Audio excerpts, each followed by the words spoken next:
Hola, ¿qué tal? ¿Cómo están? Muy, pero muy buenas noches. Aquí arrancamos Desiguales en vivo por la televisión pública en una jornada muy especial. Estamos en vivo compartiendo lo que está ocurriendo en el Centro Cultural Kirchner, en el Foro por los Derechos Humanos que organiza el Grupo de Puebla.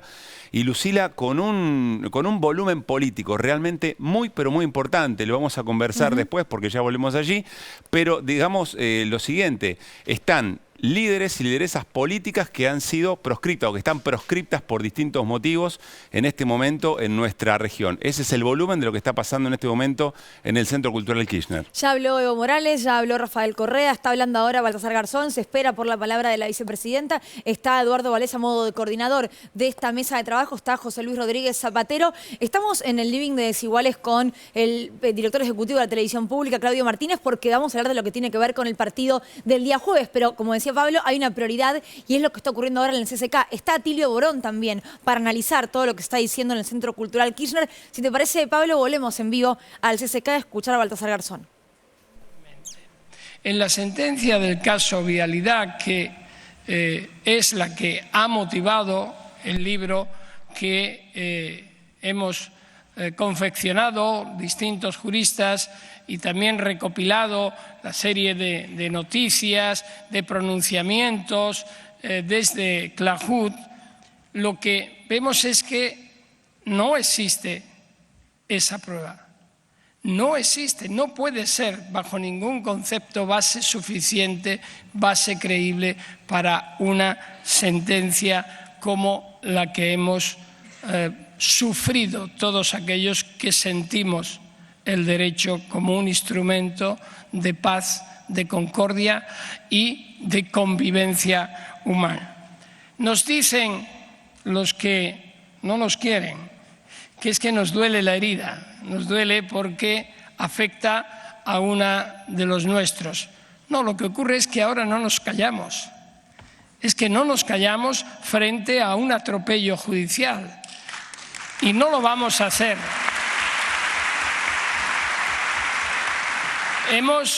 Hemos aprendido. Yo, desde la distancia, pero desde la cercanía con ese país, he seguido los pronunciamientos, las declaraciones, los discursos que la vicepresidenta ha hecho. Podrá decir alguien, lo hace en defensa propia. Claro, faltaría más, pero es que además convence. Y eso es lo que esa sentencia, esa resolución judicial no hace.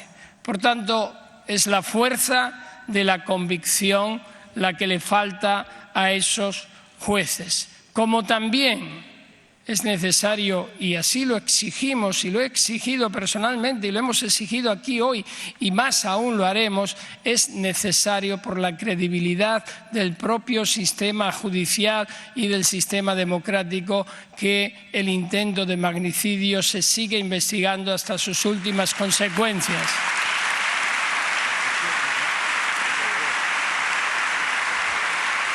No hay peor injusticia que una justicia mal impartida. No nos puede quedar la menor duda de que se trata de ocultar algo.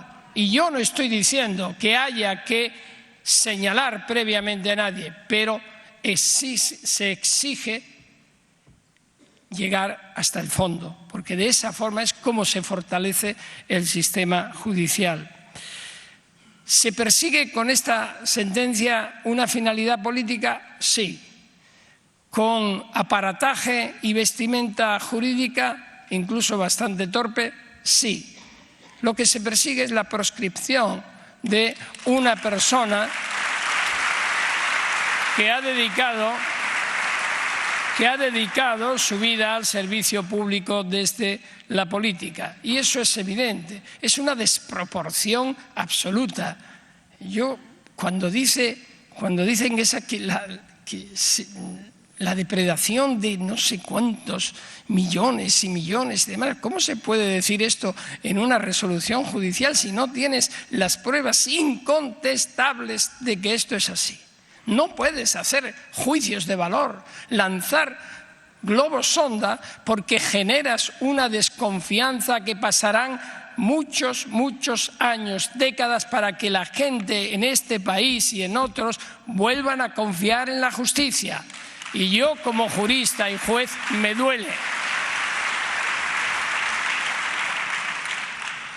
Querido presidente, como yo no soy político, no tengo por qué contenerme. De modo que puedo decir que si hay alguien indigno en toda esta historia, han sido los jueces y fiscales que han intervenido en ese atropello.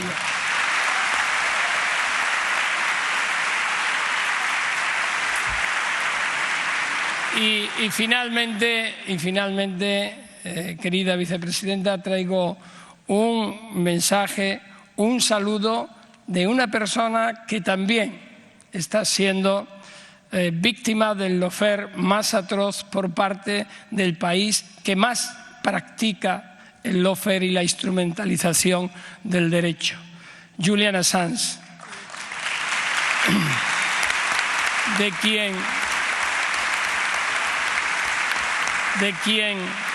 quien me honro en ser defensor o formar parte de su defensa, y que acompañamos desde que el presidente Rafael Correa le abrió las puertas de la Embajada de Ecuador en Londres para protegerlo de un atropello jurídico y que se consumó después de su presidencia por decisión de un presidente, discúlpenme, bueno, no me disculpen, me da igual, indigno, que quebrantó e infringió las normas sagradas del asilo. Se llamaba y se llama Lenín Moreno. Quebrantó la confianza del pueblo y eso es muy grave, y lo puso en manos de que la justicia británica, que no sabemos qué va a hacer, pero que corre el riesgo de inclinarse por la extradición a Estados Unidos, donde le esperan 175 años simplemente por haber ejercido el derecho a la libertad de expresión y a informar a la ciudadanía verazmente. Ese es un caso de lawfare. Por tanto, el afecto, el cariño de Julian Assange y todo el nuestro, que cuentas con él.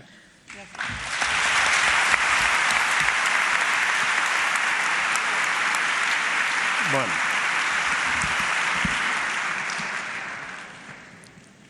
Quiero decir que en este libro, que vale la pena leer, reparé en un capítulo que se llama La inhabilitación especial perpetua de Cristina Fernández de Kirchner como magnicidio civil en su contra. Este capítulo fue escrito por quien integró la defensa de Luis Ignacio Lula da Silva y coordinó este trabajo, Giselle Ricobón. Orgullo.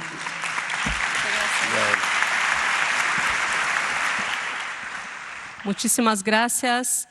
Antes de todo, quiero decir que este libro, Objetivo Cristina, el lawfare contra la democracia en Argentina. Bueno, ahí escuchamos cómo se sigue hablando en esta mesa, en la que van a hablar todos antes de escuchar a la vicepresidenta. En minutos volvemos con la palabra de Cristina Kirchner, pero como decíamos... Sí, la jurista brasileña es la última, enseguida llega la palabra de Cristina. Sí, porque ya habló todo el resto. Así que seguramente en instantes quédense aquí porque escuchamos a Cristina. Bueno, estamos con Claudio Martínez. ¿Cómo va? Hola, ¿qué tal? ¿Todo bien, Claudio? Muy bien. Gracias Fuiste por noticia invitarme. en estos días, se habló mucho de la televisión pública, como siempre.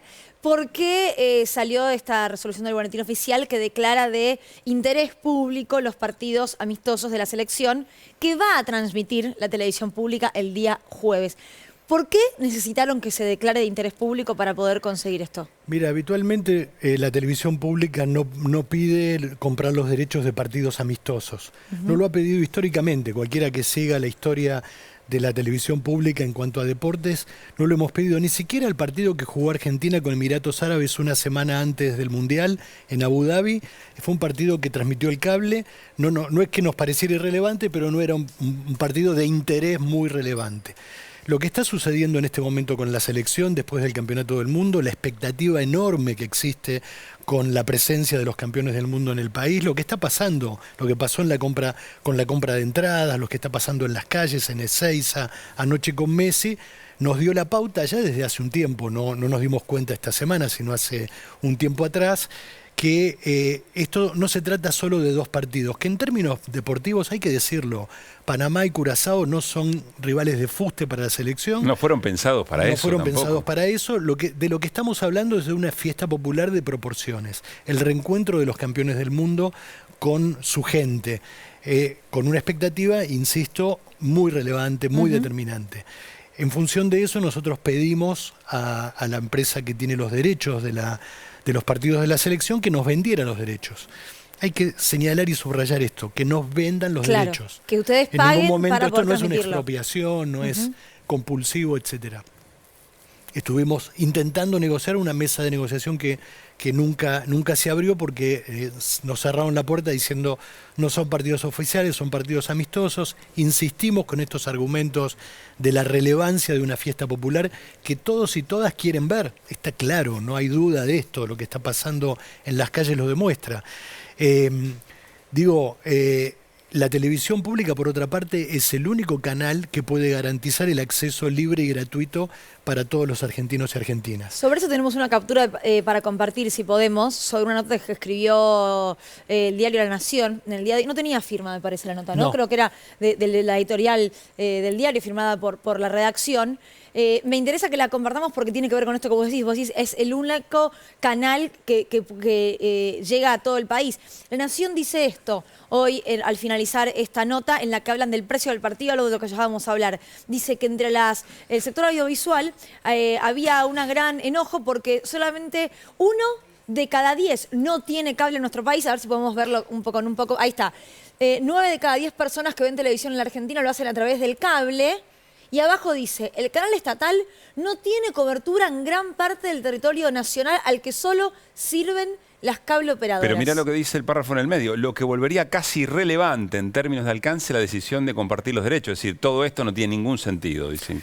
Bueno, no es correcta la información. Primero, digamos, la medidora de audiencia, Ibope, por ejemplo, en su proporción de los hogares que tienen cable abierto, TDA, etcétera, pondera en no más de un 60% la gente que tiene cable. Ajá. Y creo que eso está cayendo porque hay un fenómeno mundial de los cortacables que tiene que ver con que la gente cada vez, sobre todo las nuevas generaciones, cada vez menos televisión, más contenidos online, etcétera. Entonces, con la oferta que hay, el cable está cayendo Incluso en su penetración. por YouTube nos pueden ver, por ejemplo, ¿no? En este momento. Pero ese es el primer dato que está equivocado. Igual, digo, como funcionario público, si hay un argentino que no puede ver el partido porque no tiene cable, la televisión pública le tiene que dar ese derecho.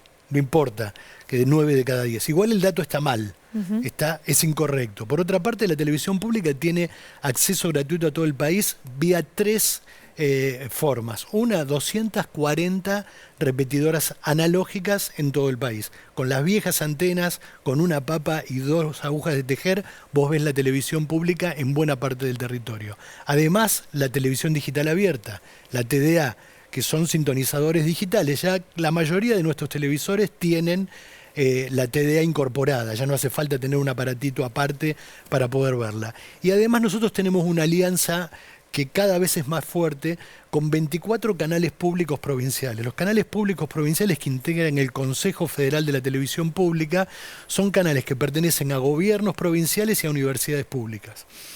Esos canales son aliados nuestros, nosotros le entregamos la transmisión de los partidos y esos canales perfeccionan el alcance de la televisión. Voy a poner un ejemplo muy sencillo. Por ejemplo, el Canal 9 de La Rioja o el Canal 10 de Tucumán, el que quieran. Son canales públicos de las provincias. En el caso del Canal 10 de Tucumán, de la Universidad de Tucumán y de la provincia de Tucumán. La televisión pública, por ejemplo, a San Miguel de Tucumán llega por aire muy bien con la repetidora. Ahora, probablemente en los cerros, en las poblaciones más alejadas, tanto de Tucumán como de La Rioja, como de otras provincias, tal vez las antenas nuestras, digital o analógica, no lleguen con la nitidez que haga falta. En esos lugares, las repetidoras de los canales públicos llegan perfecto. Entonces, Si te digo un 100% del territorio nacional está iluminado por nuestra señal, estaría siendo exagerado, pero estamos muy cerca. Pero entonces, Claudio, por lo que decís, ni es un capricho ni es tu buena voluntad. Vos estás haciendo lo que debes hacer. No, a ver. O sea, habría que criticarte si no lo hicieras. No, por supuesto, por supuesto. O sea, más allá de la vanidad que cualquier programador tiene y que quiere tener en su pantalla un espectáculo como es la selección argentina, más allá de eso, más allá del rating, de la facturación, de las promociones que hemos hecho para tener audiencia en esta pantalla, como funcionario público, yo tengo que hacer eso porque yo tengo que garantizar el derecho de cada uno de los argentinos a poder ver a esta selección que es un patrimonio público. Bueno, reiteremos, el jueves se ve por la televisión pública con una previa que empieza ¿a qué hora, Claudio? ¿Ya está eso? Mira, la previa, en realidad, el programa Todos Estamos Conectados de Noé y Goico va a empezar 3:30 en la cancha. Bueno. Ah, hermoso. Se empieza a palpitar 3:30 de la tarde, el partido es a las 9 de la noche. O sea, nosotros vamos a estar con nuestros móviles desde el mediodía en la cancha. A las 5 empieza la previa, porque ahí, no se vieron ustedes la programación que AFA diseñó con espectáculos que van a arrancar a las 4 de la tarde. Va a ser una fiesta, etcétera. de verdad. Pero claro. No, es que es una fiesta porque, insisto, chicos, la selección, patrimonio de todos los argentinos y argentinas, se reencuentra con su público y lo que vale, más allá de Panamá y de Curazao, es la fiesta popular que vamos a compartir. Está claro que son los dos partidos. Otra pregunta interesante en este sentido, bueno, tiene que ver con las acusaciones que se hacen sobre lo que se gasta desde el Estado, ¿no? Sí. Sobre eso, y ya nos vamos, por supuesto, al Centro Cultural Kirchner, pero sobre eso, ¿qué se puede decir, Claudio? No, mira, lo que se puede decir es que nosotros hicimos el Mundial de Qatar con superávit para la televisión pública, ¿sí? Sí. Y en este caso yo no estoy autorizado porque tenemos un contrato de confidencialidad con la empresa que nos cedió los derechos. Tenemos digamos, en 24 horas que hace que tenemos la certeza de que íbamos a tener este derecho, ya hemos recaudado más de lo que vamos a pagar. O sea, Claudio, esto no va a ser un costo para el pueblo argentino. Perdón que te corte de esta manera, No, siendo que es mi hablando- jefe, pero está hablando la vicepresidenta, así que la vamos a escuchar. Gracias, Claudio. Gracias a ustedes. Muchas gracias a todos y a todas. Una noche de muchas emociones y, como alguien dijera, también de muchas caricias, ¿no? Después de tantos golpes y hasta intentos de tiro. Pepe, Pepe, me había olvidado de Pepe y de Lucía. Y de Lucía, Pepe y Lucía, los dos, Pepe y Lucía. Y bueno, estuve, cuando estaba esperando ingresar, viendo la última parte de ese video que trajiste, Rafael, que ilustra, bueno, de eso podríamos hacer películas, series, podríamos hacer series en Netflix, varios capítulos. Así que yo no quiero, hubo explicaciones de juristas, todos hablaron, pero me parece que esto del lawfare, y que recién Gisela hablaba de derecho penal del enemigo, cooptación del sistema, medios, articulación con los medios, fundamental. El lawfare no se explica sin los medios de comunicación.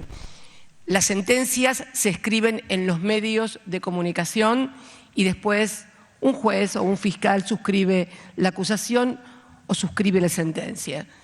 Esto es como funciona el lawfare, pero a mí lo que me interesa fundamentalmente es analizarlo primero de una perspectiva histórica y segundo, cuál es el verdadero objetivo del lawfare, porque, como recién decía Gisela, es la criminalización de la política, pero no de toda la política, sino de una que tiene que ver con la redistribución del ingreso, con la movilidad social ascendente para que nuestras sociedades no queden cristalizadas eternamente entre ricos y pobres. Es algo que ya lo vivimos también, no bajo la forma del lawfare, porque la convocatoria el día de hoy era del partido militar al partido judicial. Es difícil por ahí hablarle a jóvenes de 20 años de los desaparecidos de hace 40 años. Pero en realidad este lawfare que hoy inunda toda la región fue precedido por otros instrumentos previos. durante la doctrina de seguridad nacional, cuando el mundo se dividía entre occidente, este y oeste, las Fuerzas Armadas cumplieron en toda la región, el rol de interrupción de los procesos que hoy se denominan populistas y que toda la vida fueron los procesos nacionales, populares y democráticos que vienen desde la historia misma de la construcción de nuestras nacionalidades en la América del Sur, tiene que ver con esto. ¿Qué era el partido militar? Bueno, esto, lo que pasó en el 76, se interrumpe un modelo de acumulación que había surgido allá después de las guerras en la República Argentina y que simbolizó por sobre todas las cosas el peronismo, que fue esencialmente la movilidad social ascendente. Yo soy hija de esa Argentina, de la Argentina de la movilidad social ascendente, donde la hija de trabajadores, un hijo de un trabajador, accedía a la universidad y también accedía a la presidencia de un país. Somos hijos de ese modelo. En el 76 se quiebra esa Argentina de producción y de trabajo. Había habido otros golpes de Estado que habían desalojado al peronismo del gobierno en el 55, la revolución fusiladora, pero es directamente el golpe del 76 el que marca a fuego y destruye ese modelo de país, ese patrón de acumulación que no solamente era económico, era cultural, porque era la Argentina donde se progresaba a través del trabajo y donde era posible creer que si estudiabas y laburabas, te iba a ir bien. Esa era la Argentina. Y esos golpes, tal vez el más sangriento acá en la Argentina y también en Chile,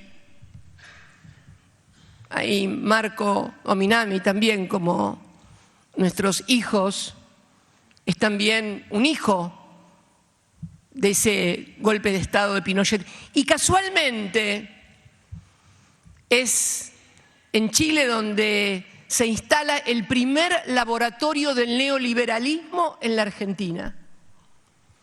Vieron que últimamente se hablan de von Hayek y hay un nuevo político que habla mucho de von Hayek y quiere poner en la Argentina en la onda de von Hayek.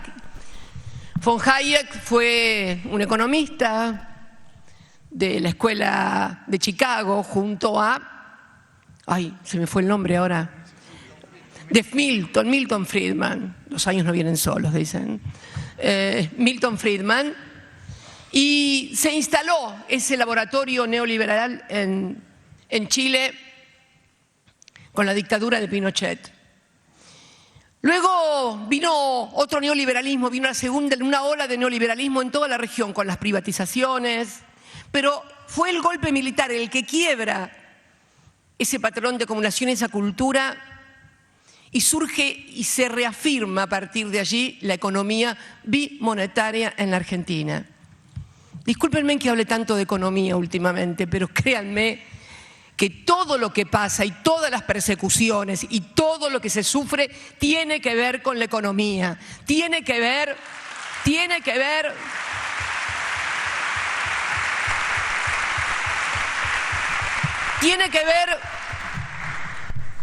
con esa Argentina que un 25 de mayo del año 2003 vino a reconstruir nuevamente lo que yo denomino el Estado democrático constitucional. Un hombre con apenas el 22% de los votos construyó esa Argentina que venía de muchas tragedias, de la tragedia de la dictadura, de la tragedia de las privatizaciones, del modelo neoliberal. Y fue precisamente que junto con esa reconstrucción también hubo una reconstrucción de memoria, verdad y justicia, porque parte de esta persecución de la que tal vez yo, porque lo represento, tengo el mayor grado de representación de ese espacio, se encarnizan conmigo, porque no solamente es la economía, sino también lo que pudimos construir en materia de derechos humanos en la República. No nos van a perdonar nunca, nunca. No nos van... Todavía recuerdo esa tapa de página 12, que está allá en el mausoleo en Río Gallegos, donde el genocida decía que su peor época, Videla, ¿no? Su peor época había llegado con los Kirchner. No lo voy a olvidar nunca. Y realmente cuando Néstor llega al gobierno, el reclamo por memoria, verdad y justicia, José Luis, Rafael, no existía en la Argentina, no estaba en las encuestas, no figuraba. Los organismos tercamente, madres, abuelas, hijos, familiares, seguían marchando, pero es más, hasta hubo ofrecimientos de declarar constitucional las leyes de la impunidad, que por supuesto Néstor rechazó. Y yo tuve, José Luis, queridos presidentes, amigos, amigas, el honor de ser una legisladora de las que votó precisamente por la nulidad de esas leyes de la impunidad. Y la verdad,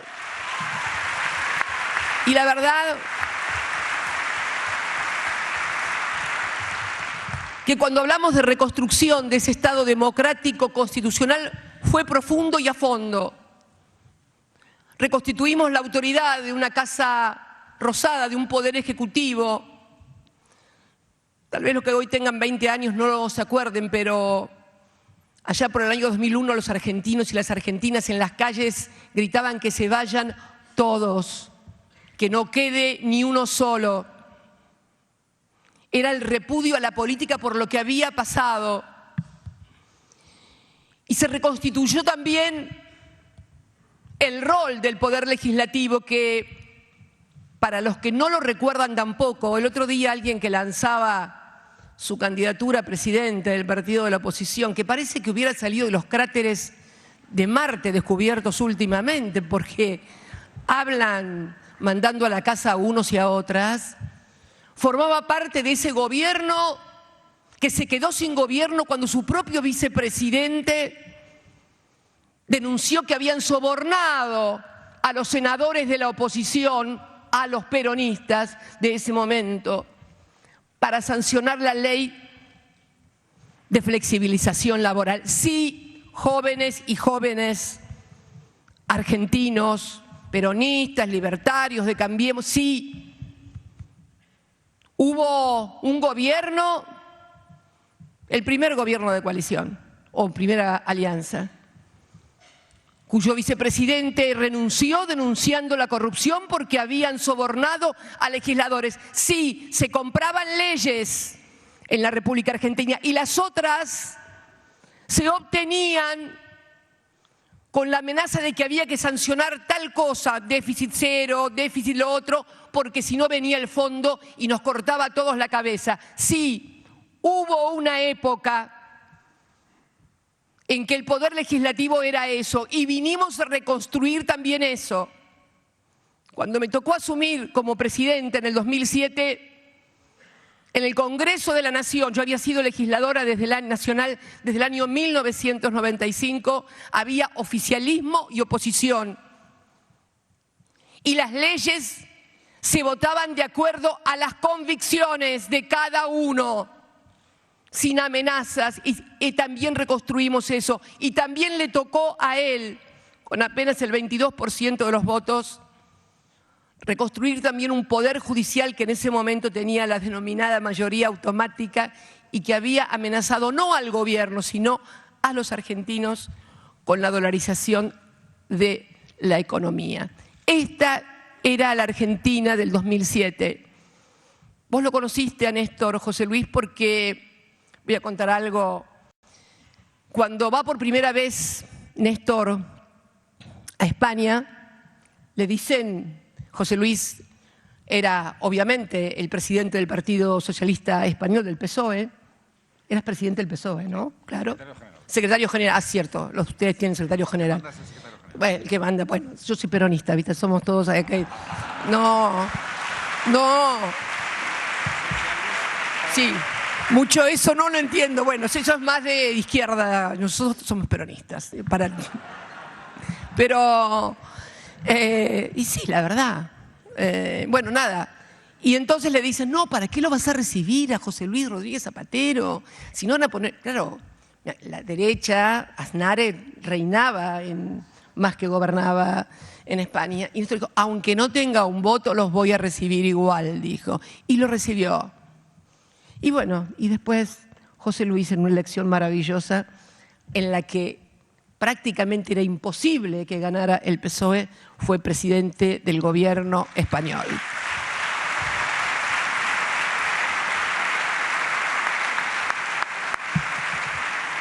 Digo... Sí, pero cuando salía de la reunión me dijo, vas a ganar. Ah, sí, sí, vas a ganar, le dijo. Sí, él confiaba mucho en sus intuiciones, en sus sentimientos. Pero, ¿qué quiero decir con esto? Que se inició en el año 2003 la construcción de una nueva Argentina. Y no es un relato ni fundacional, ni como quieren decirlo, como que cada cosa... Y sí empezó una Argentina diferente, porque además ese hombre, junto con Lula en Brasil en simultáneo, decidieron pagarle al Fondo Monetario Internacional para que nunca más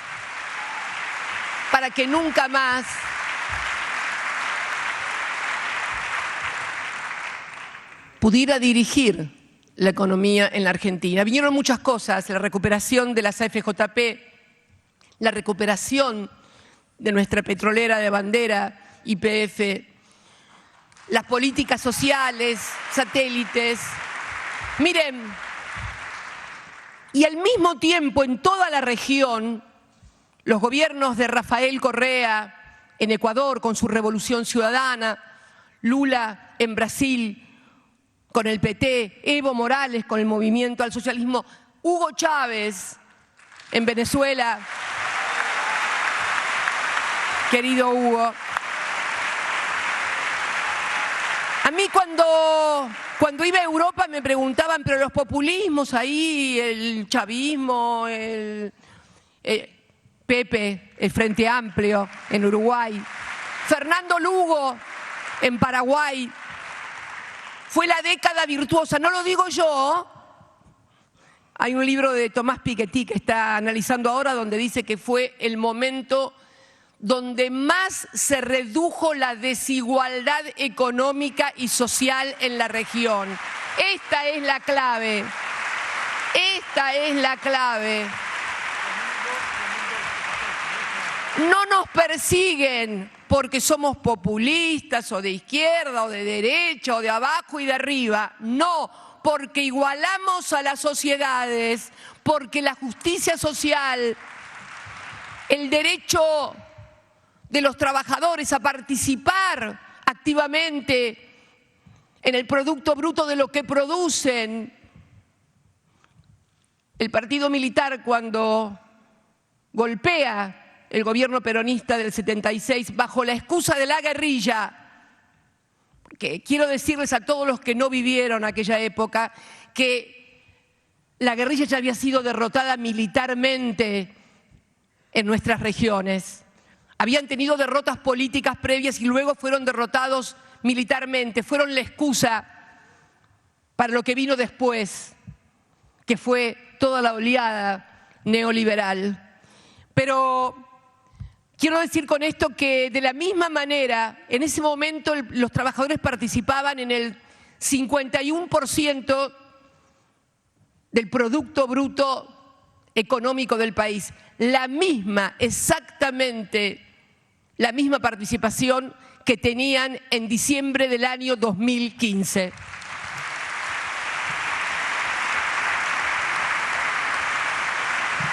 Durante 12 años y medio durante 12 años y medio,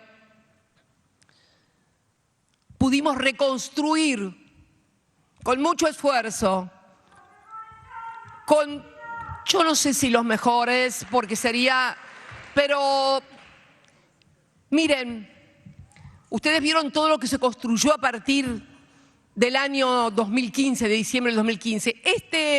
Este bendito juicio de vialidad que comienza, como todos ustedes saben, los que lo han leído, por una denuncia en enero del 2016. En enero del 2016, por supuesto, había un foro de atracción en Comodoro Pi.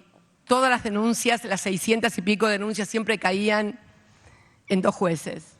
Uno que ya no está, y no lo voy a nombrar, y Ercolini, el juez del Lago Escondido, de los chats del Lago Escondido. No, ni silbemos, no. Y fundamentalmente se inicia ahí, ya se había comenzado en Brasil con Lula, la etapa del lawfare. ¿Qué es el lawfare? Lo que el partido militar fue a los gobiernos populares del siglo XX, de la primera mitad del siglo XX en América Latina, el lawfare es a los gobiernos nacionales, populares y democráticos del siglo XXI exactamente lo mismo. Exactamente lo mismo.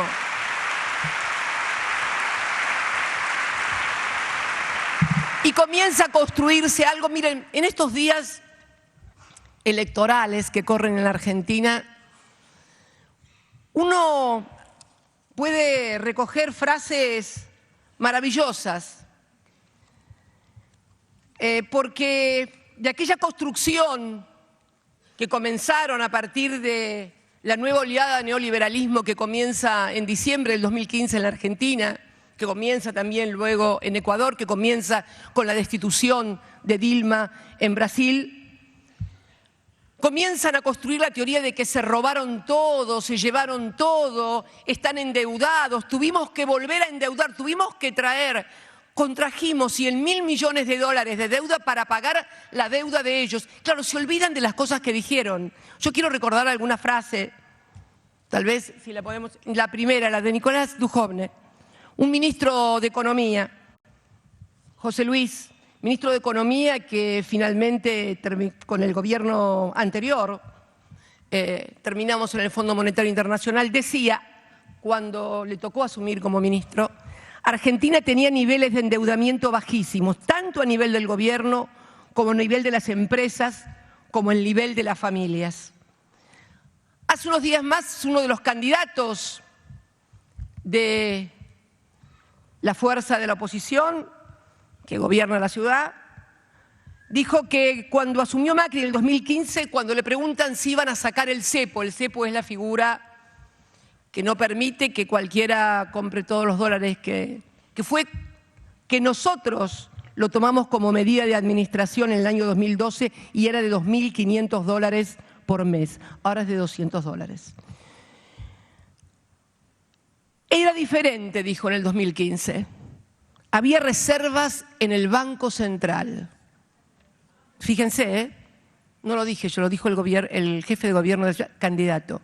No se puede hacer lo mismo que se hizo en el 2015, porque en el 2015, cuando llegó Mauricio, había reservas en el Banco Central. Y ayer nomás, leyendo La Nación, vieron que yo siempre leo y que le traigo las novedades, no hay que leer, hay que leer, hay que leer. Hay que leer a todos y escuchar a todos. Un reconocido economista radical, cuando le preguntan de los salarios, ¿cómo van a hacer con los salarios que hoy están tan rezagados, los salarios reales? ¿Cómo van a hacer si hay que hacer ajuste fiscal y ajuste monetario? Bueno, es que a diferencia del 2015, hoy los salarios reales están rezagados. Bueno, entonces, a ver.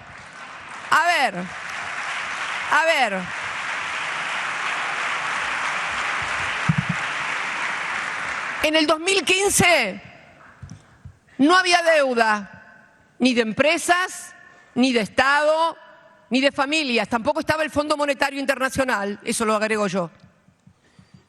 Además, había reservas en el Banco Central, por eso se pudo levantar el cepo. Y además, los salarios reales no estaban rezagados. Yo agrego, no solamente no estaban rezagados, sino que en dólares eran los más altos de América Latina.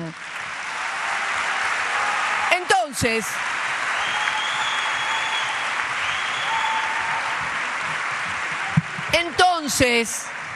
muchachos, muchachas, si no había deuda, había reservas en el Banco Central y los salarios reales no estaban rezagados, ¿me quieren decir qué hicieron en 4 años que entregaron el país hecho percha en el 2019?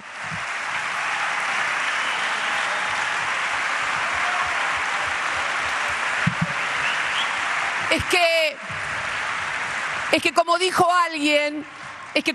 alguien, se puede engañar a todos durante un tiempo y se puede engañar todo el tiempo a algunos. Lo que no se puede es engañar a todos todo el tiempo. Y esto es lo que está pasando. Por eso, después del 2015, comenzaron inmediatamente a montar un relato sobre se habían robado un PBI. Un PBI, el PBI se lo llevaron ellos con el Fondo Monetario Internacional y todavía no sabemos a dónde está. Esto es para estigmatizar, para convencer, porque habían dicho también, los habían convencido a los argentinos, dijo un dirigente que luego fue presidente del Banco Nación o del Banco Central, no me acuerdo, los habían convencido a los argentinos que todos podían tener celular, que todos podían tener una televisión plana. Esto era esencialmente lo que venían a impugnar, a convencer que todo lo que se había logrado, todo lo que se había, era producto de dirigentes que eran corruptos, que habían robado, exactamente eso. Ahora bien, la estigmatización también tiene, y esta persecución también tiene otro objetivo. No es solamente el de volver a imponer un modelo económico, sino tiene otro gran objetivo, que es disciplinar. Disciplinar. ¿Disciplinar a quién, José Luis? ¿A quién, Rafael? A los dirigentes del campo nacional y popular. Y los disciplinan a disciplinar, a instalar el miedo. Porque ¿quién se va a animar otra vez a, por ejemplo, tareas como la de recuperar las FJP o recuperar YPF o decirle no al fondo? No. Esto no es, no, porque esto no es tarea de una persona. Esto es tarea de una sociedad y de fuerzas populares, nacionales y democráticas que deben organizarse también con la convicción y con la misma fe con la que recién José Luis decía que él tiene fe. Sí, no sé si va a tardar 1, 2 o 20 años, pero finalmente, la verdad siempre sale a flote. Y tal vez todos tengamos la sensación de que es todo muy injusto, y sí, es muy injusto. Pero es más injusto porque, en definitiva, este poder judicial que persigue a dirigentes políticos, en mi caso una expresidenta, bueno, son los riesgos de la política, de cuando uno decide jugar de un lado, sabe que no es gratis. Si vas con los otros y con los medios, no tenés problemas, te ven rubia, hermosa, alta, de ojos azules, no hay problema. El problema es cuando uno decide jugar del lado de los intereses del pueblo y de las grandes mayorías nacionales. Pero finalmente no debemos, porque también este sistema judicial, Baltasar, no solamente se utiliza para esto, porque hay también profundos segmentos y numerosos segmentos de la sociedad que también sufren la falta de un sistema judicial, Y este neoliberalismo que finalmente desplaza al Estado permite el ingreso del otro gran drama de nuestro tiempo, de nuestra región, de nuestras sociedades, que es el narcotráfico. Cuando desaparece el Estado, ha aparecido este fenómeno que es el narco que ocupa el lugar del Estado. Y finalmente nos quieren convencer que pelean contra el narcotráfico porque están presos los que chicos o mujeres que andan en el narcomenudeo. No, miren. Si tenemos que luchar contra el narcotráfico, primero tenemos que desarmar el sistema financiero, que es el que lava la guita del narco. El que lava la guita del narco.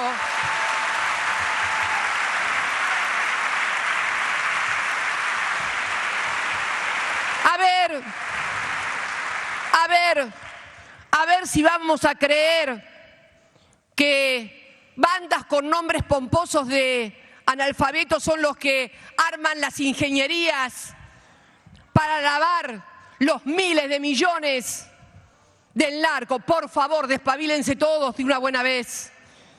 Entonces es necesario también recuperar un sistema judicial, no solamente por lo que nos pueda pasar a dirigentes políticos comprometidos con los intereses populares, sino también para enfrentar los dramas de nuestro tiempo que estamos viviendo, desde el narcotráfico hasta cuando vengan también por los recursos naturales.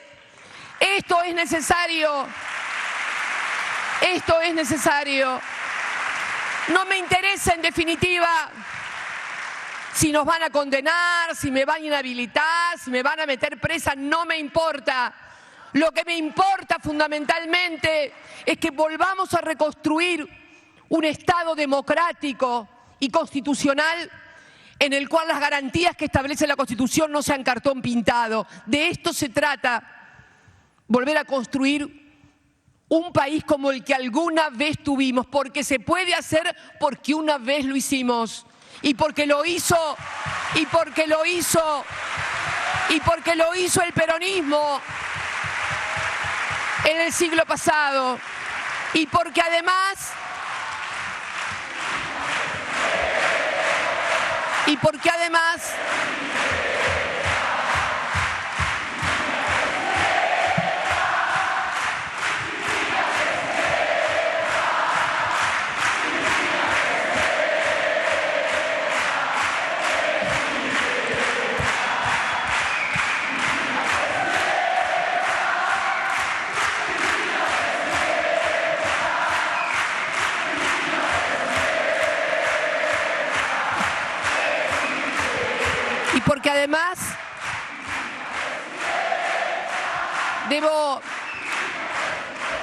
porque además lo hicieron también con la construcción de las patrias o de la gran patria latinoamericana durante el siglo XIX. Me encantó esa conjunción que hiciste de San Martín con Evita, Rafael, me pareció un hallazgo no solamente literario, sino histórico fundamentalmente, articular a San Martín. Me encantó, te aclaro que con lo que dijiste de Rosita Campuzano deben estar persignándose todos aquellos que... Y porque, a ver, ¿por qué, Rafael? ¿Por qué? Te explico por qué. Porque siempre cuando construyen a los próceres, se supone que los próceres no son hombres y mujeres de carne y hueso. ¿Por qué? Porque si todos advirtiéramos que San Martín, que Belgrano, eran hombres y mujeres como nosotros, que tenían o novio, o amante, o esposo, o hacían cosas que...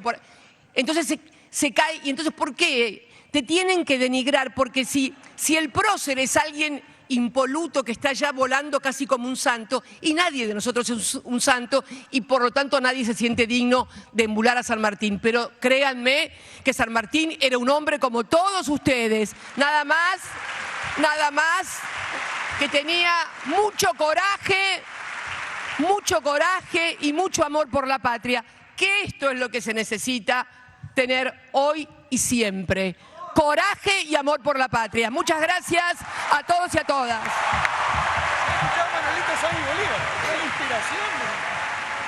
Bueno, escuchábamos,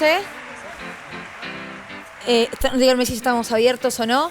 Estamos abiertos, gracias. Escuchábamos la palabra de la vicepresidenta, aproximadamente media hora, un poco más, ¿no? Sí. De media hora.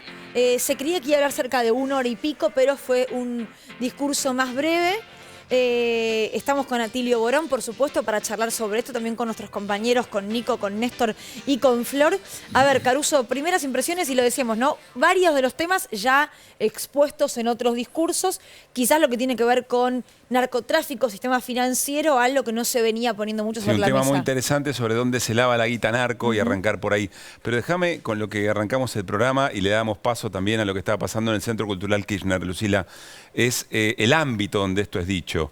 Allí estaban una enorme cantidad de líderes y lideresas que le han dado a esa famosa década virtuosa, como la llamó Cristina Fernández de Kirchner, un vuelo a la política, al hacer político muy importante, un vuelo transformador muy importante. Y no casualmente, o han sido depuestos por golpes de Estado tradicionales, caso Evo Morales, o ahora están siendo perseguidos y no pueden participar políticamente, como Rafael Correa.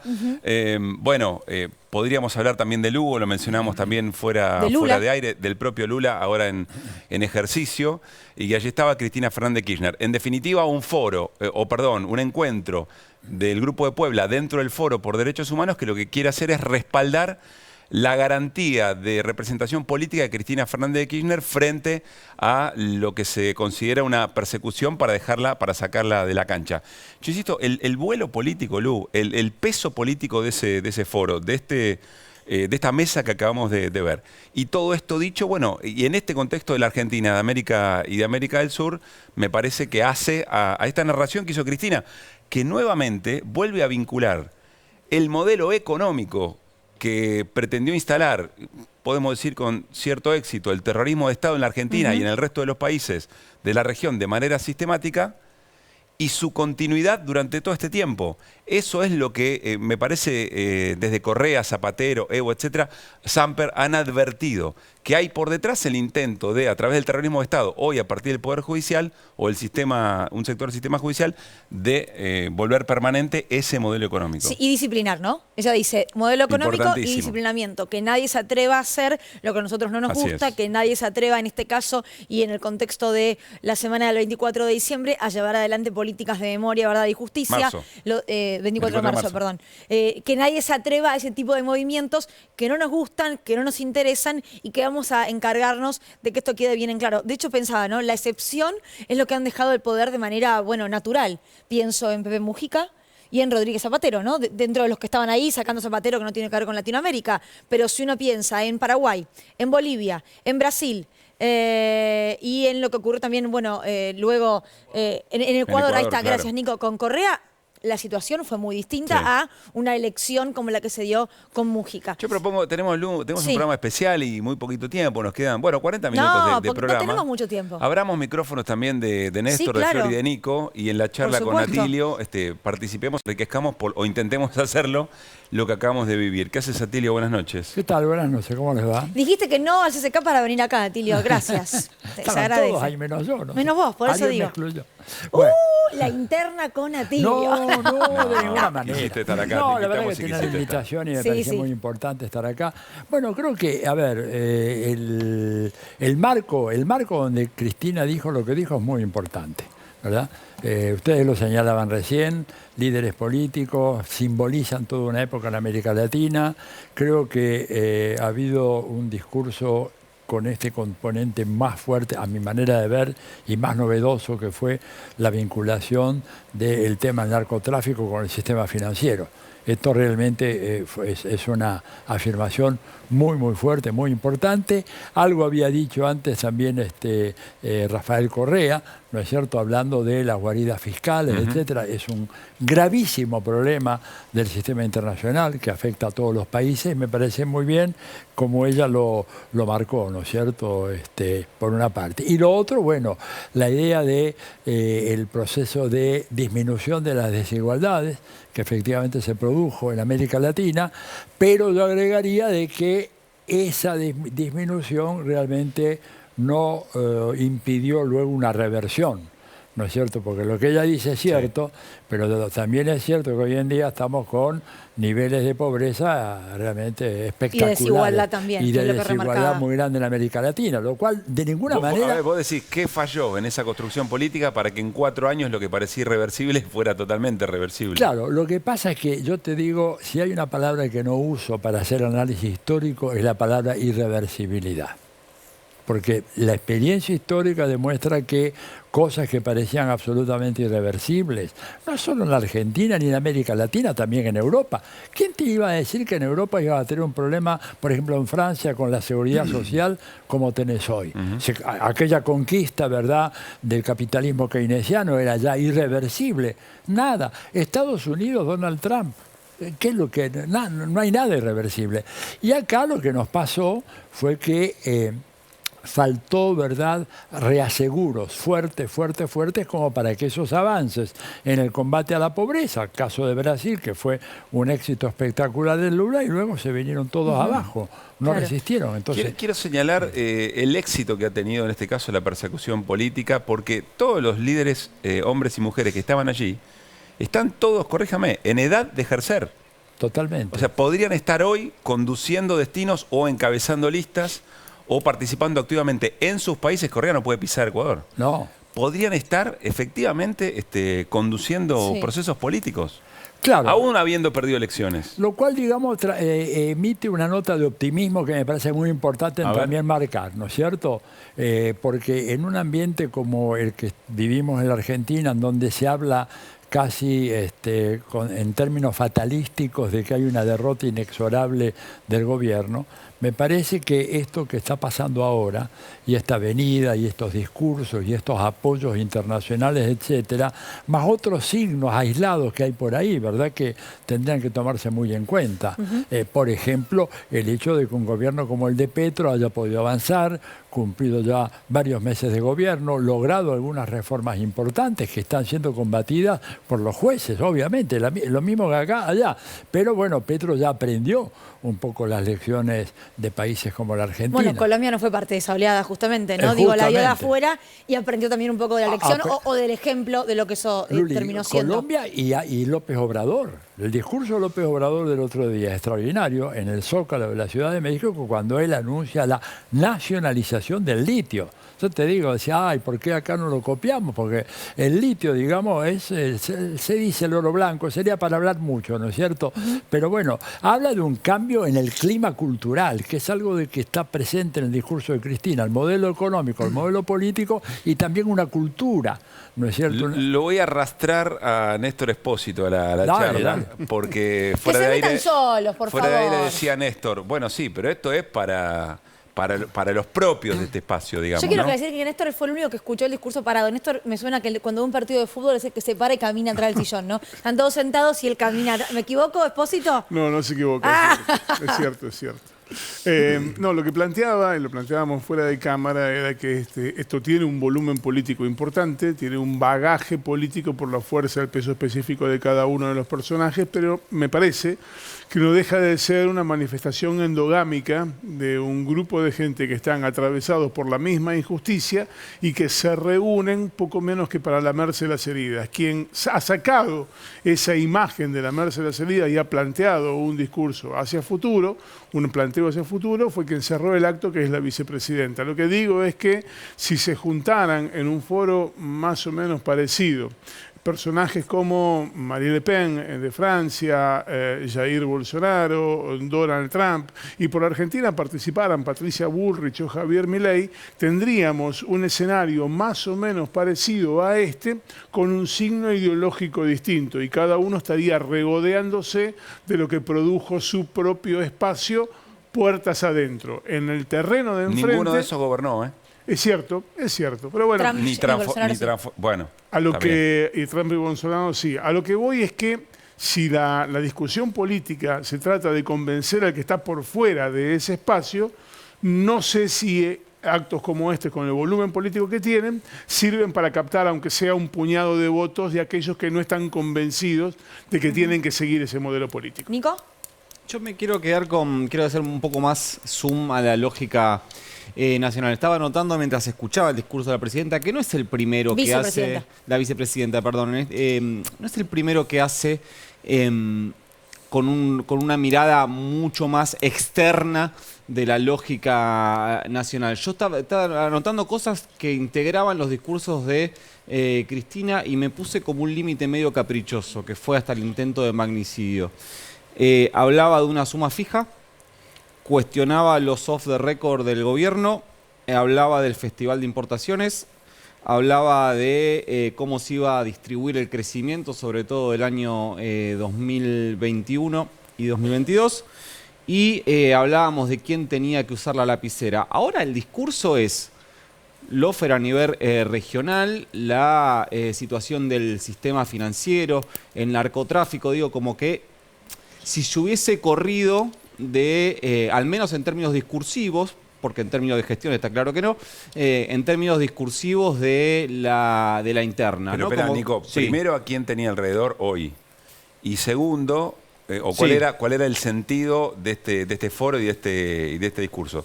En el discurso o en la ponencia en Río Negro, volvió con la idea de la distribución. Sí. Criticó los soft, habló también de las reservas. Yo no sé si se corrió... A ver, no sé si lo que vimos hoy es muestra de eso, ¿no? Si vos afinás lo de Río Negro, cuando criticó los off lo mencionó muy lateralmente, dijo, bueno, muchas cosas se dicen off the record, después hay que aclararlas.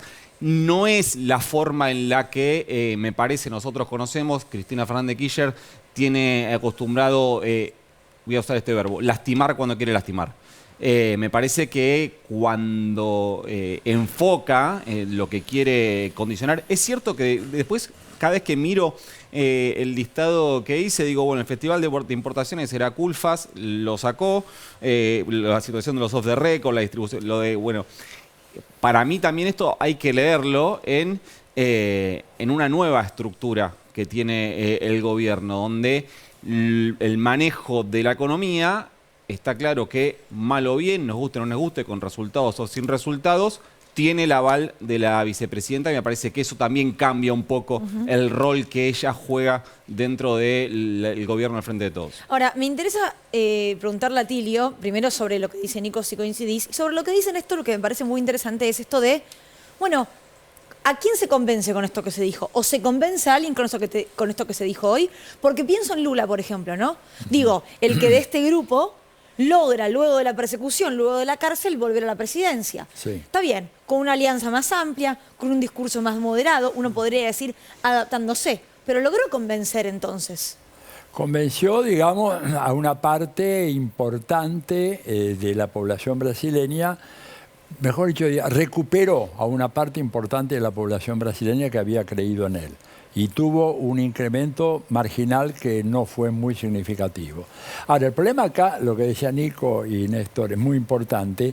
El tema es que este es un discurso que se puede contraponer al discurso dominante en los medios y que está en la opinión pública argentina. El problema grave es cómo haces para que este discurso se disemine por toda la sociedad. No, pero perdón, Atilio, ahí te detengo un segundo. A mí me parece, y es cuando escuchaba lo de Néstor, me parece que también hay que entender que no todas las pelotas que se patean son al arco. Hay veces que das un pase. Digo, no hay que pensar que cada acto, cada presentación pública tiene como fin, como objetivo, la captación de votos. Hay veces que vos le hablás a un sector, hay veces que le hablas al sector económico. Y está tan dolido el adentro también, ¿no? Claro. Un poco respondiendo a lo que planteaba Néstor, Nico o Atilio.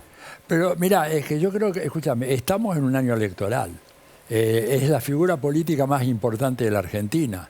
Ella tiene que hacer un ejercicio de persuasión y tratar de acumular votos para este lado, porque de lo contrario el riesgo de una derrota es muy grande. Entonces yo puedo entender que ella... Pero el hacia adentro está lastimado, Tilio. Bueno, también, pero ¿no? es que hay que curar el hacia adentro, porque creo que el peligro acá de una derrota a manos de la derecha es un peligro que está siendo subestimado. No va a ser lo mismo que el primer gobierno de Macri, va a ser mucho más feroz. Yo me he tomado el trabajo de leer el libro de Macri y en los 2 últimos capítulos te lo dice clarito con todas las letras. Y te lo dice también Larreta y te lo dice Patricia Bullrich. Entonces yo creo que me parece salir a debatir con eso y a tratar de cautivar gente con tu discurso, planteando cuestiones como la importancia de la movilidad social ascendente, que la hija de un obrero, de un trabajador pueda llegar a ser una abogada y luego presidente. Pero perdón, pero también está construyendo la idea de si lo hicimos una vez, lo podemos hacer de vuelta. Lo dijo, incluso pronunció la frase, ¿no? Sí. Se puede hacer y lo hicimos. ¿no? Sí, Me Néstor. parece que hay un punto de partida que es más importante todavía que eso, que es mostrar la percepción que tienen dirigentes de lo que hoy es la oposición y que aspira a ser gobierno respecto del análisis inicial de con qué se encontraron en 2015. Ese sí me parece que es un punto de inflexión, porque pone gestión contra gestión. Sí. Es decir, recibiste esto e hiciste esto. Bueno, ¿qué es lo que me propones ahora que vas a recibir? Un panorama que es más complicado que aquel de 2015 de cara a los próximos 4 años. Ahí sí se plantea una discusión de gestión política a futuro. Claro, pero además agregó un ingrediente más, Néstor, que es el siguiente. Yo no la había escuchado hacer la denuncia de lo que fue la corrupción en el Senado en los años desde la Rúa. Y ella estuvo muy cautelosa porque yo pensé que iba a decir, en ese gobierno de coalición había una ministra y había un personaje como López Murphy y que trató de bajar el 13% los haberes jubilatorios, y esa gente que hoy en día acusa permanentemente de corrupción gobernaron apelando a una forma brutal, desembosada de corrupción para sacar leyes. Les pregunto a todos, ¿saben cómo terminó esa historia de los sobornos en el Senado por la ley de reforma sindical? Buena pregunta. ¿Cómo? Terminaron todos sobreseídos por Comodoro Pi. Claro, por Comodoro Pi. Bueno, es que ese es el otro tema. Ahora, yo lo que sí diría... Pero perdón, ¿qué pasó? ¿Y qué pasó con la reforma? La reforma avanzó, fue votada, siguió adelante. Después de eso se produjo la renuncia de Chacho Álvarez. Eso generó un largo proceso judicial que el juez Daniel Rafecas mandó a juicio oral y público. Hay quien dice en Comodoro Pi que esa decisión de Daniel Rafecas le cuesta todavía hoy la antipatía del radicalismo y por eso no tiene los votos suficientes para ser procurador. La causa llegó a juicio oral y público con el hombre que había pagado las coimas, confesando en el juicio que había pagado las coimas. Mario Pontacuarto, Sí. dijo, yo fui el que llevé y pagué, y los cruces de antena demostraban que había estado en el lugar que estaba. Pese a eso le dijeron a Pontacuarto, usted mintió, y declararon inocentes a todos. Bueno, aquello de aleccionar, digamos, Disciplinar. ¿no? De disciplinar, de meterle miedo a quien Sí. ose sacar los pies del plato. Compartimos el Sí. corte que tiene que ver con narcotráfico. Decíamos algo que por ahí no habíamos escuchado en los últimos discursos, porque a pesar de que la vicepresidenta había enviado un video a este evento de curas de opción por los pobres que había habido en la ciudad de Luján, en el que hablaba de narcotráfico y de que era el lugar donde se ingresaba cuando el Estado había desaparecido, no se había hecho una mención tan directa al rol del sistema financiero en la cadena del narcotráfico. Esto dijo Cristina Kirchner. Es el narcotráfico. Cuando desaparece el Estado, ha aparecido este fenómeno que es el narco que ocupa el lugar del Estado. Y finalmente nos quieren convencer que pelean contra el narcotráfico porque están presos los que chicos o mujeres que andan en el narcomenudeo. No, miren. Si tenemos que luchar contra el narcotráfico, primero tenemos que desarmar el sistema financiero, que es el que lava la guita del narco. El que lava la guita del narco.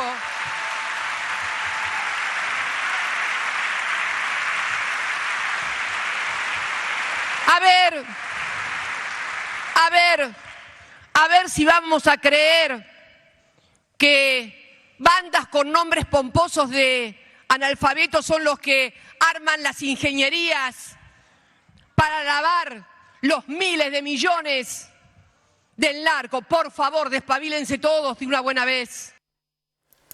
Bien. A ver, pregunta para Néstor, ¿no? En cuanto a esto, ¿hay herramientas para que el Poder Judicial vaya con el sistema financiero, pueda buscar este lavado de dinero? Hay causas judiciales.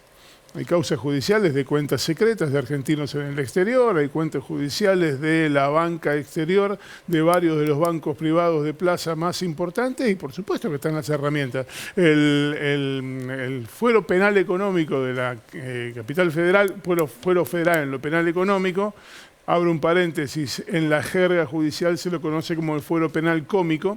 El fuero penal económico tiene decenas de causas sobre este tipo de ¿Es el que está Pablo Yadrola?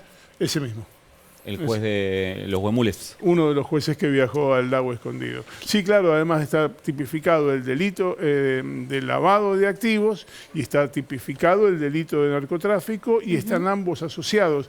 Hay una fiscal, la fiscal Mónica Cuñarro, que en algún momento intentó cruzar ambas operaciones. Intentó cruzar los cadáveres que aparecían en los containers, que se investigaban como cosas individuales, con las operaciones de narcotráfico, con el lavado de dinero, con las inversiones que tenían en los bancos.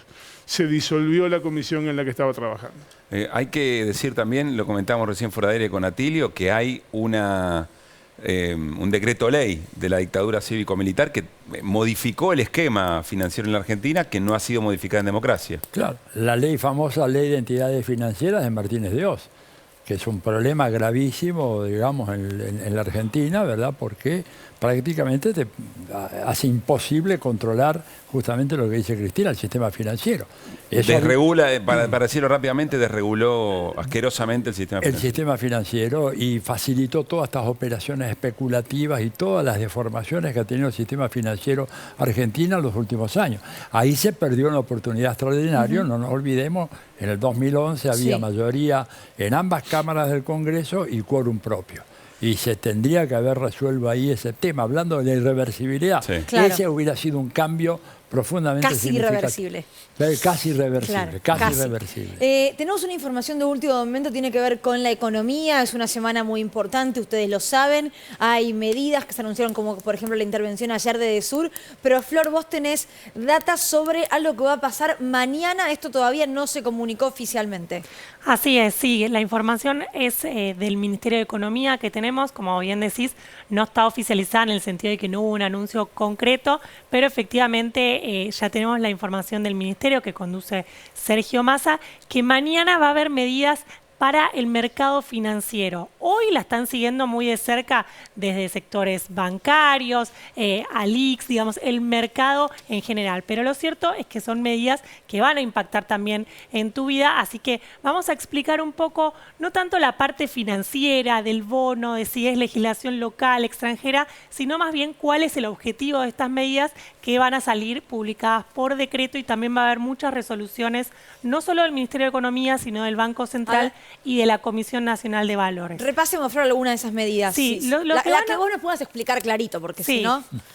Lo concreto es que esto va a impactar en lo que tiene que ver con los organismos públicos. Por ejemplo, un organismo público que puede tener bonos del Estado en dólares. La ANSES, por ejemplo. Claro, por ejemplo, la ANSES, y atención porque mañana vos que seguís política, eso va a ser lo que va a estar discutiéndose seguramente, sobre todo del lado de la oposición. Un organismo público, por ejemplo, el Fondo de Garantía de Sustentabilidad, tiene deuda en dólares. Lo que le va a decir el Ministerio de Economía es, dame ese bono en dólares y a cambio, es por eso que se habla de especificación de la deuda. A cambio le van a dar otro instrumento, pero no en dólares, sino indexado por inflación, o veremos qué tipo de instrumento le dan. ¿Qué es lo que busca el Ministerio de Economía con esto? Que a través de ese canje, de decirle al organismo público, dame esa deuda en dólares, yo te doy pesos, lo que busca el Ministerio, por un lado, es conseguir financiamiento para poder financiar todos los gastos que tiene el Tesoro, pero por otro lado, bajar la brecha, es decir, que todos estos bonos en dólares que tienen los organismos públicos estén en manos, ya sea del Ministerio de Economía o mismo del sector privado, para intentar bajar la brecha cambiaria. ¿Qué es?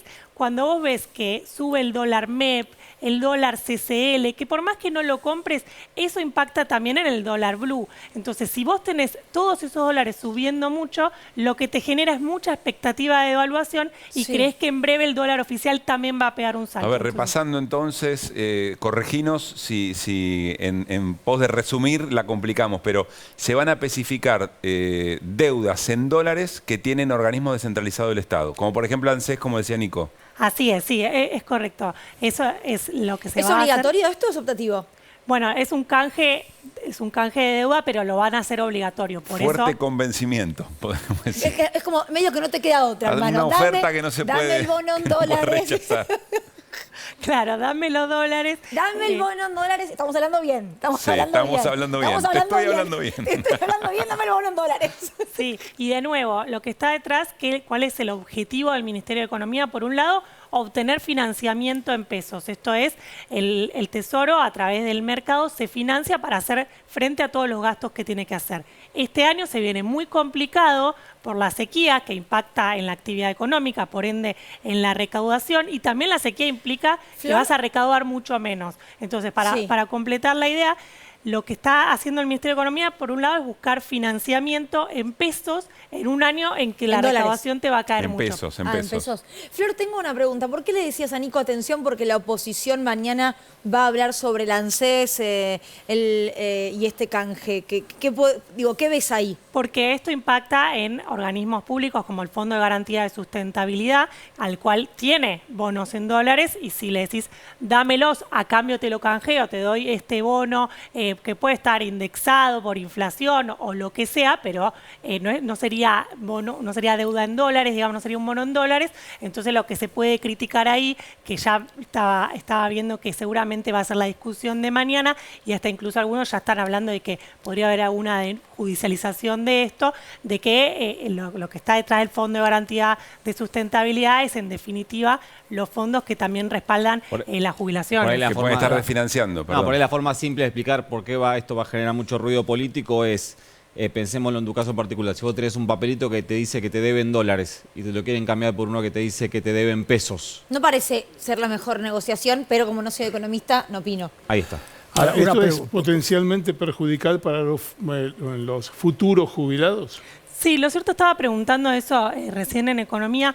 Lo que te dicen es, en el sentido de que si vos le defaulteás sería peor. Es decir, si mañana hay una licitación, que es que el Ministerio de Economía, el Tesoro, sale a financiarse y a decir quién quiere deuda en pesos. Si todo esto, el financiamiento, que no venía funcionando del todo bien, por eso hace unas semanas hablábamos de un canje, tenés del otro lado una oposición hablando de una bomba a punto de estallar, tenés un año electoral, que siempre sabemos que hay mucho ruido en el mercado. Si todo esto deriva en que vos tengas o que reperfilar, todo eso es aún peor, digamos. Esto sería un canje que sería ordenado. Eso es lo que te explican del Ministerio de Economía. Atilio, ¿querés decir algo? No, es que yo, hablando de todo este tema del Fondo de Sustentabilidad y los bonos dólares, de repente, vos sabés que al hablar de la economía argentina yo tengo una cierta sensación como que estoy navegando en el espacio exterior. ¿Por qué? ¿Por qué? Porque este país el año pasado tuvo ingresos por 88.000 millones de dólares producto de las exportaciones. Y acá estamos... Récord, ¿no? Un récord absoluto. Sí. Y entonces yo me pregunto, ¿por qué si entró tantísimo dinero, porque es realmente muchísimo dinero para una economía del tamaño de la Argentina, está esta disputa, digamos, esta rebatinga para ver quién tiene 10 dólares, 20 dólares? Bueno, tuvo récord de importaciones también, ¿no? ¿Perdón? Tuvo récord de importaciones también. Pero tenés la sequía y el crecimiento económico. La pregunta, la conclusión sería, ¿no llegó la hora de pensar, si bien los tiempos han cambiado, en una nacionalización del comercio exterior en la Argentina? Que esos 88.000 millones de dólares ingresen por la vía del Estado, el Estado lo redistribuya a los exportadores y en lugar de hacer que los otros, por ejemplo, te guarden 10.000 millones o 15 en silo bolsa, vos tenés ese dinero y lo administrás y evitás todas estas problemáticas que Ahora tenemos. tenés que construir músculo político para sostener eso Y en si agenda no y llevarlo adelante. Y si no te volvés a tu casa y salís del gobierno. Digo, obvio, a mí nadie me puede decir, digo, como politólogo, que un gobernante dice no tengo músculo político, andate a tu casa. Porque no es que sos un monarca que heredaste la presidencia, sos alguien que fue elegido. Y si no tenés músculo político, andá a un gym, hacé gimnasia, organiza a la gente, saca a la gente, convocala con un buen discurso político y ves cómo resolvés el tema, porque es un tema irresoluble. Si seguimos de esta manera, que los dólares entran a los bolsillos de los exportadores, estamos liquidados. Ahora, ¿no es parte del triunfo de lo que acabamos de ver recién en el Centro Cultural Kirchner? Quiero decir, condicionar la participación política de líderes y lideresas que pueden armar una puerta donde hay una pared, sí, o romper el techo de lo posible cada vez que estás en una encrucijada, evidentemente esas personas son las que pueden construir ese músculo político, digamos, ¿no? Bueno, están al margen del camino, o por lo menos no están en lugares pero tan esas protagónicos. personas tienen que tener una hoja de ruta clara. ¿no es cierto? Y la hoja de ruta clara demuestra que vos eso, la única manera que tenés para construirlo es si lográs concitar el entusiasmo popular detrás de cierto tipo de reformas. Y para eso tenés que tener un discurso bien armado, tenés que tener un sistema de comunicaciones y de medios públicos que puedan transmitir esto, tenés que garantizar el derecho de la ciudadanía argentina a recibir información que en este momento no está garantizado. Flor, tengo una pregunta para hacerte porque mencionabas mucho al ANSES y el Fondo de Garantía de Sustentabilidad. ¿Se sabe cuáles otros organismos podrían ser los que están afectados por esta medida o no son tan conocidos? Muy buena pregunta porque yo hace un rato la estaba consultando a ver cuál es la letra chica, el detalle lo vamos a tener con el decreto. Eso lo aclaramos porque digo, esa información que está dando Flor de manera exclusiva, no se sabía esto. Se sabía que podían llegar a venir medidas importantes, pero no se sabía puntualmente cuál era, ¿es mañana el anuncio, Flor? Claro. ¿Mañana es? Sí, todo esto empezó, todo este ruido, porque definitivamente cuando se habla de economía y bancos, reunión, que es lo que se difundió esta tarde, ya es como que empieza el ruido entre todos los que seguimos cuestiones de economía. Esa reunión es mañana, ¿no? Esa reunión, claro, se filtró que iba a ser mañana, un desayuno entre el ministro de Economía, Sergio Massa, y distintos sectores del mercado, como por ejemplo los bancos, y ahí entonces la primera información era algo así como, para hablar del contexto, digamos, era como, no creo que se junten a comer media luna hacia la simplemente el contexto que está bravo y hay mucho para hablar por la sequía y todo, pero bueno, lo cierto es que seguramente sea para explicar esto, porque en definitiva, si va a haber mayor oferta de bonos en dólares porque se están desprendiendo los organismos públicos de esto, los bancos van a querer saber, bueno, yo voy a poder comprar esos bonos y también se está hablando de qué tipo de medidas también podría tomarse para también desde la Comisión Nacional de Valores para que sea más sencillo, porque al gobierno le interesa que vos, que cualquiera de nosotros pueda comprar dólares y acceder a través de estos dólares financieros. Por ejemplo, el dólar MEP, que no afectás las reservas del Banco Central. Entonces quieren hacer eso más sencillo. Pero contestando, Luli, tu pregunta, hay que ver ahí la letra chica, porque ¿qué pasa también con los bancos públicos, que no dejan de ser organismos? Bueno, a ver, muy buena información la de Flor, en Desiguales, información respecto de lo que mañana se puede llegar a anunciar a partir de esta reunión. El título general tiene que ver con especificación de deuda en dólares de organismos descentralizados del Estado, en el marco de todo lo que dice Flor. Ahora viene, en el fútbol diríamos, la disputa por la segunda pelota, es decir, por el rebote. ¿Cómo va a ser leído? ¿Cuál va a ser la narrativa? ¿Cómo responden los famosos mercados? ¿Y qué acompañamiento tiene de la política en general? Pero la información que acaba de dar Flor, muy importante y muy clara aquí en Desiguales. Atilio, estamos cerrando. Quiero decirte que para Desiguales, que estés acá, ya para leer tan rápido lo que acaba de pasar en el Centro Cultural Kirchner y en este foro es muy importante. Por lejos de los mejores analistas de política internacional de la región. Última reflexión sobre lo que viene, sobre lo que pasó, lo que quieras. Yo creo que lo que viene probablemente es un relanzamiento de un proyecto de ver si podemos ganar las elecciones en octubre. Eso es lo que se viene. Me parece a mí de que... ¿Coincidís con Nico que este modo Cristina Fernández de Kirchner está en ese tránsito? Está en ese modo. Lo que no queda claro es si ella realmente está dispuesta a ser candidata, porque fíjate vos que cuando la gente empezó a cantar y Cristina presidente, ella se quedó muy tranquila y siguió con su discurso. O sea, no lanzó ninguna señal de que está repensando lo que ella dijo que no iba a ser candidata. Tampoco cayó, como había pasado en La Plata, que había callado a la gente. No, de acuerdo. Entonces, yo creo que esto puede ser un shock para el campo, ¿verdad? El frente, la alianza, esta heteróclita que está en el gobierno, y que de alguna manera esto dé inicio a un proceso de, bueno, empezar a caminar teniendo muy claro que el tiempo se nos acaba muy rápidamente. En menos de 3 meses tenemos que tener las coaliciones, los frentes, 2 meses después los candidatos y ahí se acabó la historia. En esa caminata que dice Atilio se están generando varios mojones, porque si no recuerdo mal, 13 de abril hay una movilización a tribunales, de tribunales a Comodoro Pi.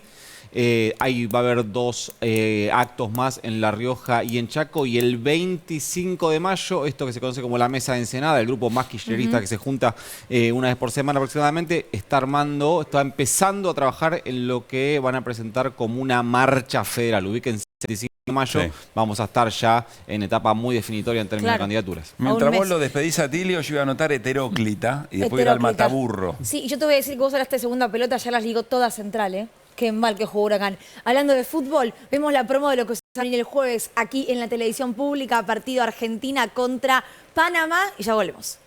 Regalaron alegría, trajeron la copa. Ahora es tiempo de festejar con ellos. La selección juega en Argentina. Tiempo de emociones fuertes. Nuestro equipo, nuestra pasión, nuestra bandera. Este jueves, en vivo, Argentina-Panamá. Festeja con la selección por la televisión pública.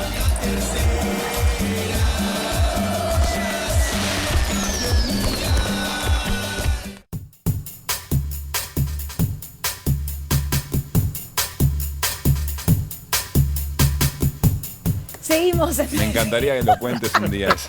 ¿Cómo terminó esa charla? Un día se va a generar un diferencial entre el aire y el afuera. No vamos a ir todos así. Bueno, chao. Fue muy lindo, Esta carita de desiguales. Luli no es habitual. Nada más. Néstor. Vamos a hablar de Pepín Rodríguez Simón. Sí, yo tengo que remar esto en dulce de leche. Mirá esta placa. Hoy la Corte Suprema de Uruguay le dijo definitivamente que no al pedido de asilo político. ¿Cuáles son los caminos que le quedan al ex asesor del presidente Mauricio Macri? Bueno, la Corte rechazó el pedido de asilo político. Es la tercera instancia, no hay más. Es decir, asilo político, a menos que se lo dé el presidente, no va a tener. La causa pasa ahora a la jueza de primera instancia, que es la primera que le dijo que no al asilo político. ¿Para qué? Para que resuelva si lo van a extraditar o no a Pepín Rodríguez Simón. Ese fallo es apelable de nuevo ante la Cámara y de nuevo ante la Corte. Y después de superado todo esto, que puede llevar entre 1 y 2 años, esta causa arrancó en 2021, estamos en 2023, la decisión final la toma la calle Pou. Es decir, el último en poner el mocho para ver si lo mandan para acá o le dan asilo político es el presidente. Pero falta un montón para eso igual. Falta mucho. Si tiene 2 instancias más. Si alguno pensaba que lo podíamos invitar la semana que viene a Rodríguez Simón al living de Desiguales, olvídenlo. ¿Y vos crees que lo va a resolver antes o después de la selección de octubre? Qué pícaro sos, ¿eh? Te reí vos solo de tu chiste. Nos vamos. Será hasta mañana a las 9 de la noche aquí en la televisión pública. La Armada Chau. Brancalio en ese programa. Chao.